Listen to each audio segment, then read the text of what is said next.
विश्वको साझा चासो जलवायु परिवर्तनको सवालमा रेडियो कार्यक्रम क्लाइमेट कन्सर्न प्रत्येक बुधबार बेलुकी 7 बजे, पुनः प्रसारण बिहिबार बिहान 8 बजे र शुक्रबार दिउँसो 1 बजे, साथमा देशका विभिन्न रेडियो स्टेसनबाट पुनः प्रसारण। www.radioswetshardul.org मार्फत संसारका सबै ठाउँबाट लाइभ सुन्न सकिने नेपालको शैक्षिक रेडियो श्वेत शार्दुलको प्रस्तुति climate concern. प्रस्तुतकर्ता Supriya Rai.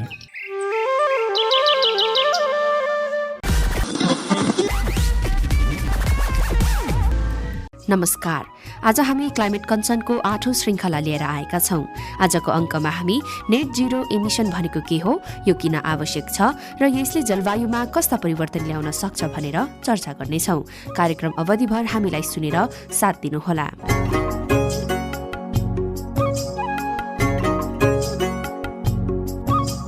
Net zero emission अर्थात् नेट शून्य उत्सर्जन भन्नाले वायुमण्डलमा उत्सर्जित हरितगृह ग्यासहरूको मात्रालाई हरितगृह ग्यासहरू हटाएर कार्बन डाइअक्साइडको उत्सर्जन निश्चित अवधिमा सन्तुलनमा ल्याउनु हो।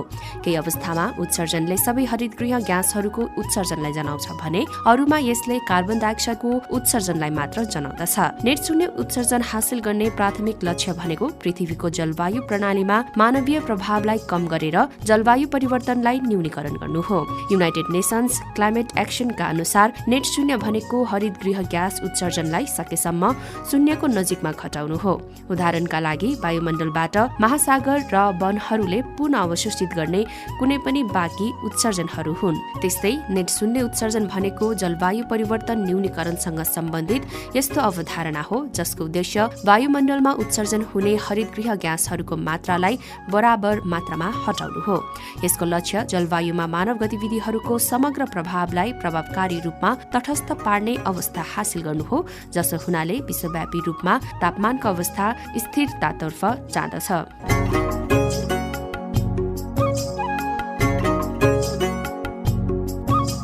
नेट शून्य उत्सर्जन हासिल गर्नु किन महत्त्वपूर्ण छ त? जानकारी सहित साथी विष्णु खनाल। नेट शून्य उत्सर्जन हासिल गर्नु धेरै कारणहरूले महत्त्वपूर्ण छ, किनकि यसले जलवायु परिवर्तनबाट उत्पन्न चुनौतीहरूलाई सम्बोधन गर्न महत्त्वपूर्ण भूमिका खेल्छ। विज्ञानले स्पष्ट रूपमा पत्ता लगाएको छ कि जलवायु परिवर्तनको नराम्रो प्रभावबाट बच्न र बस्न योग्य ग्रहको संरक्षण गर्न विश्वव्यापी तापमान वृद्धि पूर्व औद्योगिक स्तरभन्दा माथि 1.5 डिग्री सेल्सियसमा सीमित हुनु आवश्यक छ।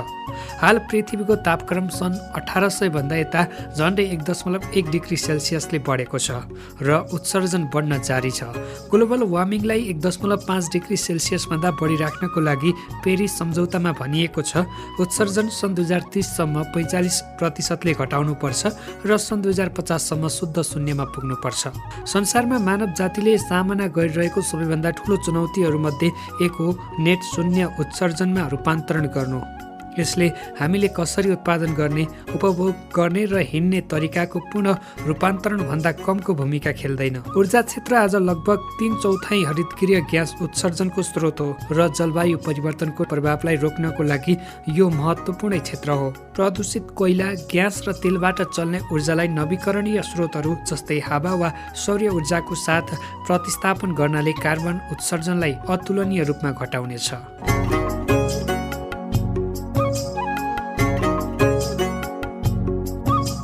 यसबाहेक नेट शून्य उत्सर्जनमा रूपान्तरण हुनाले वायु प्रदूषण र सम्बन्धित श्वास प्रश्वासका जोखिमहरू घटेर सार्वजनिक स्वास्थ्यमा ठोस फाइदाहरू पुग्ने गर्दछ।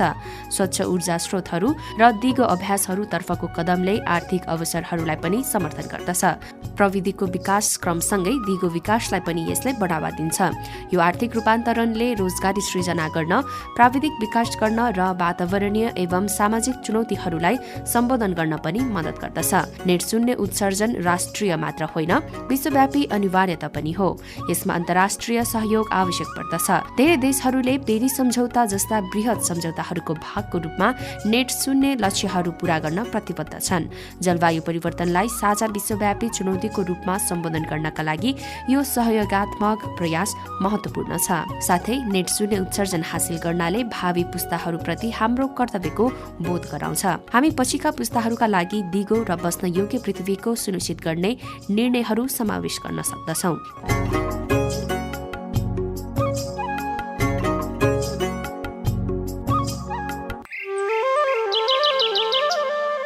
नेपालको शैक्षिक रेडियो रेडियो श्वेत शार्दुल 93.6 मेगाहर्जमा तपाईँ सुन्दै हुनुहुन्छ। क्लाइमेट कन्सर्न, विश्वकै साझा चासो जलवायु परिवर्तनको सवालमा तयार पारिएको क्लाइमेट कन्सर्न हाम्रो युट्युब च्यानलबाट समेत सुन्न र हेर्न सक्नुहुनेछ।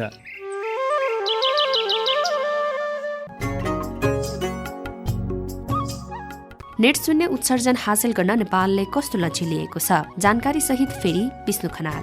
नेपालले सन् 2045 सम्म नेट शून्य उत्सर्जन हासिल गर्ने र 2030 सम्ममा देशको ऊर्जा भागमा स्वच्छ ऊर्जाको अंश 15% र वन क्षेत्र 45%मा पुर्याउने प्रतिबद्धता जनाएको छ। सन् 2021 मा युनाइटेड किङडमको ग्लासगोमा भएको जलवायु परिवर्तन सम्बन्धी राष्ट्रसङ्घीय फ्रेमवर्क कन्भेन्सन UNFCCC को 26औं सम्मेलन COP 26 को अवसरमा नेपालका पूर्व प्रधानमन्त्री शेरबहादुर देउवाले नेट शून्य उत्सर्जन हासिल गर्ने घोषणा गर्नुभएको थियो। विश्वका ठूला शक्ति राष्ट्र, सहरहरू, व्यवसायी र अन्य संस्थाहरूको बढ्दो गठबन्धनले शुद्ध शून्य उत्सर्जनमा पुग्ने लक्ष्यमा अघि बढ्दैछन्। सबैभन्दा ठूला प्रदूषक राष्ट्रहरू चीन, संयुक्त राज्य अमेरिका, भारत र युरोपेली सङ्घ लगायत 140 भन्दा बढी देशहरूले नेट शून्य लक्ष्य राखेका छन्, जसले विश्वव्यापी उत्सर्जनको लगभग 88% कभर गर्दछ।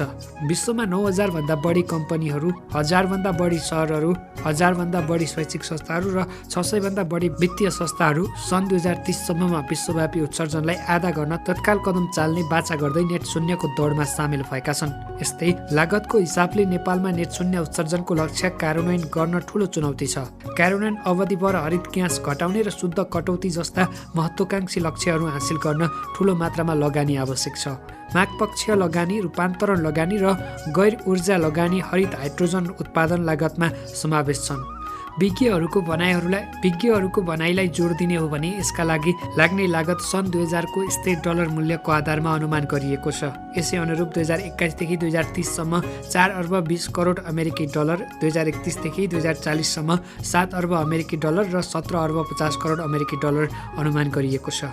यत्रो ठूलो लगानी हाम्रो राष्ट्र एक्लैले धान्न सक्दैन। दात्री निकायको सहयोग, ऋण र अनुदानको हामीलाई अत्यन्तै खाँचो पर्नेछ।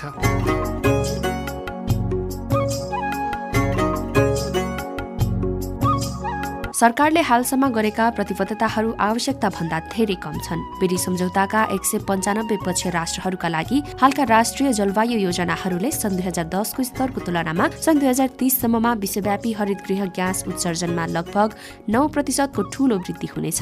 पेरिस सम्झौतामा भने अनुसार ग्लोबल वार्मिङलाई 1.5 डिग्री सेल्सियस भन्दा बढीमा राख्नका लागि सन् 2030 सम्ममा उत्सर्जन 45% ले घटाउनु पर्नेछ र सन् 2050 सम्ममा नेट शून्यमा पुग्नु पर्नेछ। नेट शून्यमा पुग्नका लागि सबै सरकारहरूलाई सबैभन्दा पहिले र सबैभन्दा ठूलो उत्सर्जन राष्ट्रहरूले तिनीहरूको राष्ट्रिय निर्धारित योगदान NDC लाई बलियो बनाउन र उत्सर्जन घटाउने दिशामा अहिले नै कदम पहल लिन जरुरी देखिन्छ।